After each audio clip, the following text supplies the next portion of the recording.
கொஞ்சம் லைட்டாக வேணால் எடுத்துக்கலாம், ரொம்ப வந்து எடுத்துக்கிடக்கூடாது.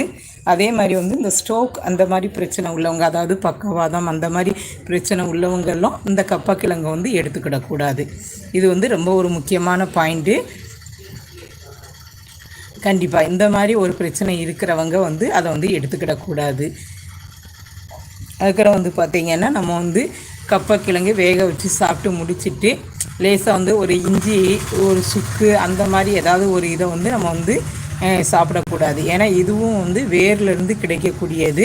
அது மாதிரி இஞ்சியை காய வச்சா கிடைக்கக்கூடியதான் சுக்கு. இது ரெண்டுமே வந்து வேர்லேருந்து கிடைக்கக்கூடியது தான். அதனால் இதை ரெண்டையுமே எப்போதுமே வந்து ஒன்று போல் வந்து சமையலில் நம்ம செஞ்சு சாப்பிடக்கூடாது. இது வந்து ஒரு முக்கியமான பாயிண்ட்டு. இதை வந்து நீங்கள் எல்லாருமே நோட்டீஸ் பண்ணிக்கோங்க. ஏன்னா கப்பக்கிழங்கு சாப்பிட்டுட்டு நம்ம உடனே ஒரு சின்ன இஞ்சி துண்டு எடுத்து வாயில் போட்டுக்கிடுவோம். அந்த மாதிரி ஒரு தப்பான விஷயத்தை யாருமே செய்யக்கூடாது. கண்டிப்பாக.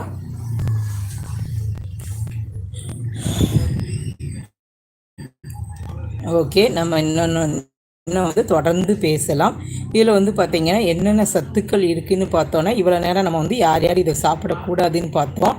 இந்த இது அது என்ன, இந்த மரவள்ளி கிழங்கு அதனோட அந்த மாவுலேருந்து கிடைக்கக்கூடியது தான் ஜவ்வரிசி. இது வந்து நிறைய பேருக்கு தெரியாமல் இருக்கும்.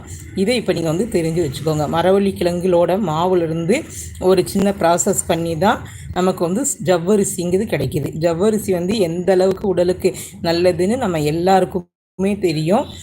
ஜவ்வரிசி வந்து உடம்பு வந்து ரொம்ப ஹீட்டாக இருக்குன்னா உடனே வந்து ஒரு ஜவ்வரிசி கஞ்சி செஞ்சு சாப்பிடலாம், ஜவ்வரிசி உப்புமா செஞ்சு சாப்பிடலாம். இந்த மாதிரி நிறைய ஒரு நல்ல விஷயங்கள் வந்து ஜவ்வரிசியில் இருக்குது. அந்த ஜவ்வரிசியை வந்து எதுலேருந்து வருதுன்னா இந்த மரவள்ளி கிழங்கு, அதாவது கப்பக்கிழங்குன்னு சொல்லுவாங்கள்ல, இதுலேருந்து தான் நமக்கு வந்து ஜவ்வரிசி கிடைக்கிது. இந்த ஒரு நல்ல இன்ஃபர்மேஷனையும் நீங்கள் இந்த நேரத்தில் தெரிஞ்சு வச்சுக்கோங்க. ஓகே, இன்னும் நம்ம வந்து தொடர்ந்து பேசலாம்.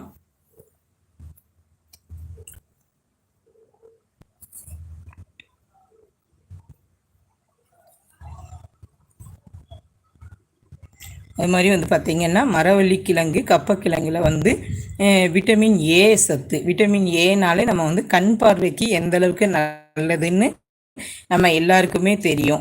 அதாவது கேரட்டில் தான் வந்து விட்டமின் ஏ வந்து அதிகமாக இருக்குதுன்னு சொல்லுவாங்க. அதே மாதிரி அதே அளவு வந்து பார்த்திங்கன்னா இந்த கப்பக்கிழங்குலையும் நமக்கு வந்து விட்டமின் ஏ வந்து அதிகமாக இருக்குது. அதனால் நம்ம வந்து கண் பார்வைக்கும் ரொம்ப ரொம்ப நல்லது. அதனால் குழந்தைகளுக்கெல்லாம் தாராளமாக செஞ்சு கொடுங்க. ஏன்னா இப்போ உள்ள குழந்தைகள் வந்து அதிகமான அளவு செல்லு டிவின்னு பார்க்குறதுனால கண்டிப்பாக எல்லாருமே ஒரு இடத்துல போய் பார்த்தோம்னா அதிகமான அளவு குழந்தைகள் வந்து கண்ணாடி போடுற பழக்கம் இருக்குது.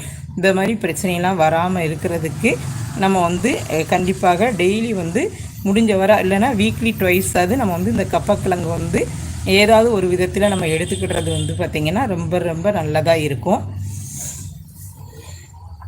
அது மாதிரி வந்து பார்த்திங்கன்னா ஸ்கின் ப்ராப்ளம் வராமல் இருக்கிறதுக்கும் இந்த கப்பக்கிழங்கு வந்து ரொம்ப ரொம்ப யூஸ்ஃபுல்லாக இருக்கும்.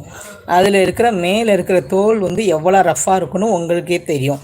அதை வந்து கூட நம்ம ஸ்கின்னுக்கு வந்து ஒரு ஸ்க்ரப்பர் மாதிரி நம்ம யூஸ் பண்ணலாம் அப்படின்னு வந்து ஒரு இதில் கூட சொல்லியிருக்காங்க இல்லையா. நம்ம வந்து முகத்தில் உள்ள இந்த சுருக்கங்கள் அப்புறம் வந்து பார்த்திங்கன்னா முகத்தில் இருக்கக்கூடிய இந்த பருக்கள் அதெல்லாம் வந்து வராமல் இருக்கிறதுக்கும் இது வந்து ரொம்ப ரொம்ப யூஸ்ஃபுல்லாக இருக்கும்.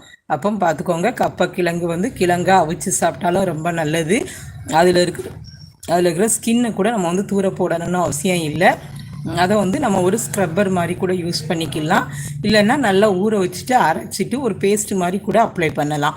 இந்த மாதிரி அப்ளை பண்ணுறதுனால ஸ்கின் வந்து க்ளோயிங்காக நல்லா இருக்கும். நம்ம டெய்லி வந்து சாப்பாடுக்கு கப்பக்கிழங்கு எடுத்துக்கிட்டாலே ஆட்டோமேட்டிக்காகவே நம்ம ஸ்கின் ப்ராப்ளம் வந்து குறையிறதுக்கும் அதிகமான அளவு வாய்ப்பு இருக்குது. ஓகே, இன்னும் நம்ம வந்து தொடர்ந்து பேசலாம். அது மாதிரி வந்து பார்த்திங்கன்னா கப்பக்கிழங்கு சாப்பிடும்போது நமக்கு செரிமான பிரச்சனை இல்லாமல் இருக்கும்னு நான் ஏற்கனவே சொன்னேன். அதனால் என்ன யூஸ்ன்னு பார்த்திங்கன்னா நம்ம உடம்புல உள்ள நல்ல கிருமிகள் வந்து ஆக்டிவாக வேலை செய்யும். கெட்ட கிருமிகள் வந்து அதை வந்து அப்படியே ரிமூவ் ஆகி போயிடும். அதனால தான் இந்த செரிமான பிரச்சனைலாம் வராமல் இருக்கிறதுக்கு இந்த கப்பக்கிழங்கு வந்து ரொம்ப ரொம்ப யூஸ்ஃபுல்லாக இருக்கும். அதனால தான் இந்த கப்பக்கிழங்கு சாப்பிடும்போது ஆட்டோமேட்டிக்காகவே நமக்கு வந்து வெயிட் குறைஞ்ச மாதிரி இருக்கும். நம்ம வந்து ஒரு சில நேரம் மார்னிங் டிஃபனை வந்து ஸ்கிப் பண்ணுதீங்கன்னா அந்த நேரத்தில் கொஞ்சமாக அந்த கப்பக்கிழங்கு வேக வச்சு கொஞ்சம் மசாலாலாம் போட்டு கூட நம்ம ஏதாவது ஒரு வகையில் இந்த கப்பக்கிழங்கை செஞ்சு சாப்பிட்டீங்கன்னா ஆட்டோமேட்டிக்காக வந்து வெயிட் லாஸ் பண்ணுற